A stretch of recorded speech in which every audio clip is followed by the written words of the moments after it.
क्योंकि इन तस्वीरों को देखकर ही पता चलता है कि अगर हालात और किस्मत के भरोसे अगर ये सब रह जाते तो फिर यह व्यक्ति तो जीते जी एक जिंदा लाश बनकर रह जाते।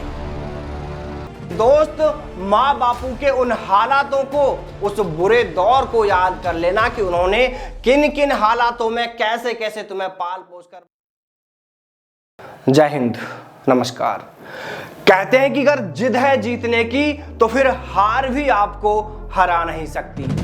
अगर जिद है जीतने की तो फिर हार भी आपको हरा नहीं सकती। जब तक मंजिल को ना पाले तब तक रुकना नहीं है, बस इतना ठान लीजिए मेरे दोस्त, फिर कोई भी परेशानी आपको झुका नहीं सकती।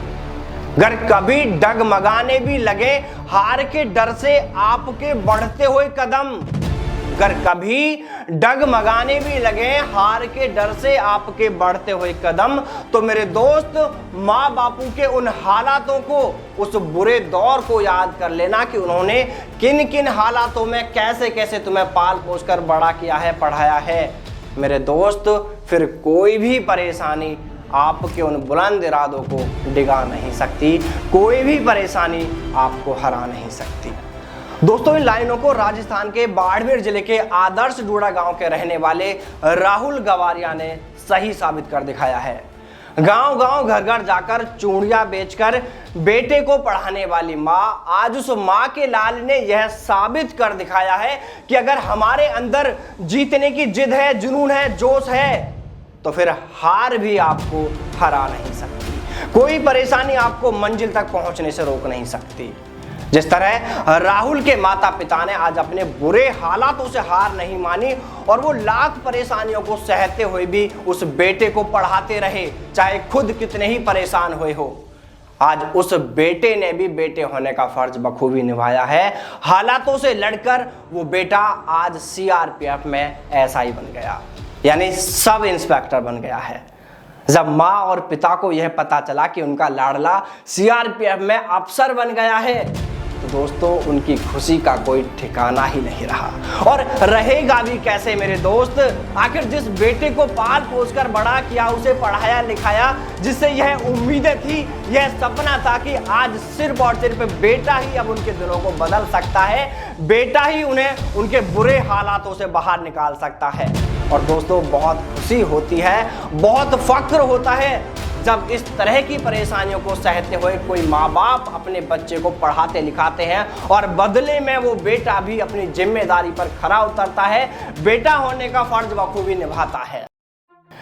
देखिए दोस्तों, यह बात तो बिल्कुल साफ है कि आज समस्याएं किसके सामने नहीं है, हर किसी के सामने कोई ना कोई समस्या खड़ी है, क्योंकि प्रॉब्लम हमारे जीवन का एक हिस्सा ही है। पता है कई बार हम कामयाब क्यों नहीं हो पाते हैं? एक्चुअली होता यह है कि हमने यह तो देख लिया कि हमें इस फील्ड में जाना है, लेकिन अब इस फील्ड में जाने के लिए हमें किन किन परेशानियों से गुजरना होगा, किन किन समस्याओं से सामना करना होगा, किस किस तरह से और कितनी तैयारी इसके लिए करनी होगी, कितनी पढ़ाई करनी होगी, क्या हम जो पढ़ रहे हैं वो इसके लिए ठीक है, और जितना हम पढ़ रहे हैं क्या उससे हम मेरिट में अपना नंबर ला सकते हैं। ऐसी ही कुछ खास बातों का हमें ध्यान रखना है। और सबसे जरूरी बात तो यह है कि हमें यह जिद कर लेनी चाहिए कि नहीं, इस बार तो हमें कामयाब होना ही है। देखिए, मेरी इन बातों को सुनकर अब आप युवाओं के मन में भी दो तरह की बातें आना शुरू हो गई होंगी। कुछ युवा तो यह सोच रहे होंगे कि हमें ज्ञान देने से पहले यह भी देख लेना चाहिए कि देश में बेरोजगारी कितनी है, कितने पदों पर भर्ती की जा रही है और परीक्षा में कितने युवा शामिल हो रहे हैं, तो फिर हर किसी का नंबर तो वैसे भी नहीं आ सकता। अरे बिल्कुल ठीक कहा मेरे भाई, बिल्कुल सही कह रहे हैं आप कि हर किसी का नंबर नहीं आ सकता। अब आप देखिएगा कि एक लड़का तो ऐसा है जो अपनी तैयारियों में पूरी तरह खोया हुआ है, वो कुछ समय के लिए दुनियादारी को भूल गया है, अब उसे कुछ दिखाई नहीं देता है और सिर्फ उसके सिर पर एक जुनून, एक पागलपन सवार है कि इस बार कुछ भी हो जाए लेकिन वर्दी पाकर ही रहूंगा, माँ बापू का सपना इस बार पूरा करके ही रहूंगा, और वो इसके लिए दिन रात तैयारियों में जुटा है। और अब एक दूसरा लड़का देखिए जो अभी यह सोच रहा है कि यार अभी तो नोटिफिकेशन ही नहीं आया है, अभी तो भर्ती के फॉर्म ही नहीं भरे गए हैं, अभी से तैयारी करके क्या करूंगा, भर्ती आएगी तब उससे 1-2 महीने पहले तैयारी कर लेंगे। अरे अब आप खुद ही सोच कर देखिए कि इन दोनों लड़कों में से मेरिट में नंबर किसका आएगा, कौन कामयाब होगा, जो अपनी तैयारियों में जुटा पड़ा है या जो फॉर्म का इंतजार कर रहा है। और देखिए दोस्तों, यहां पर तैयारी से मेरा मतलब ये बिल्कुल भी नहीं है कि आप किसी एकेडमी में जाकर ही तैयारी करें।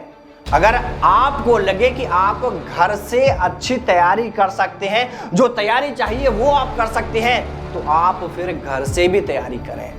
मार्केट में ऐसी बहुत सी बुक्स उपलब्ध हैं या फिर बहुत कम प्राइजेस में आज तो ऑनलाइन कोर्स भी आपको मिल रहे हैं, उनके साथ भी आप अपनी तैयारियों को शुरू कर सकते हैं। और देखिए दोस्तों, हालातों का रोना और किस्मत का रोना तो बिल्कुल बंद कर दीजिए, क्योंकि इन तस्वीरों को देखकर ही पता चलता है कि अगर हालात और किस्मत के भरोसे अगर ये सब रह जाते तो फिर यह व्यक्ति तो जीते जी एक जिंदा लाश बनकर रह जाते।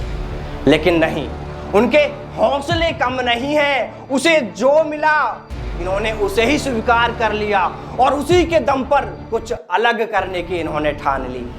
अगर बहाने बनाने ही होते तो ये भी बना लेते, और बहाना बनाते भी क्या जनाब, ये तो हर किसी को दिख रहा है कि इनको भगवान ने ही कैसा बनाया है। अगर ये बहाना बना लेते तो फिर हर कोई यही कहता कि बेचारे को भगवान ने बना ही ऐसा दिया, करे भी तो बेचारा क्या करे। लेकिन नहीं, उसने ठान लिया कि मुझे बेचारा तो कतई नहीं बनना है, जो उस ईश्वर ने मुझे दे दिया मैं उसी के दम पर अपनी कड़ी मेहनत कर दुनिया में एक मिसाल कायम करूंगा, दूसरों के लिए एक उदाहरण बन जाऊंगा। अब आप सोचें कि दोस्तों, आपको तो भगवान ने इनसे कहीं बेहतर बनाया है, फिर क्यों हार मान रहे हो मेरे दोस्तों। सही समय पर सही फैसला करें और खुद से आज ही यह ठान लें कि इस बार तो कामयाब होकर ही दिखाना है, माँ बापू को बहुत सारी खुशियां का खजाना देना है, उनके सपनों को पूरा कर दिखाना है। दोस्तों, वीडियो अच्छा लगे तो वीडियो को लाइक जरूर कीजिएगा और हाँ, दोस्तों के साथ में शेयर भी कीजिएगा। साथ ही कमेंट करके यह बताइएगा कि आपको इस वीडियो में कौन सी बात सबसे अच्छी लगी। जय हिंद, जय भारत, वंदे मातरम।